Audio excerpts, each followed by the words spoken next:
கஷ்டங்களிலும் நஷ்டங்களிலும் உங்க கிருபை என்னை தாங்கி கொண்டதே. கஷ்டங்களிலும் நஷ்டங்களிலும் உங்க கிருபை என்னை தாங்கி கொண்டதே. சேத்துல இருந்த என்னை தூக்கி எடுத்து நீங்க கண்மலை மேல நிற்க வச்சீங்க. உங்க ரத்தத்தால என் பாவம் மறைஞ்சு போச்சு. உங்க பிள்ளையாகவும் சாட்சியானேனே.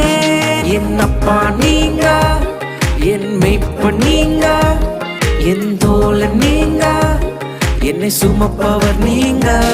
என் அப்பா நீங்க, என் மேய்ப்பன் நீங்க, என் தோழன் நீங்க, என்னை சுமப்பவர் நீங்க.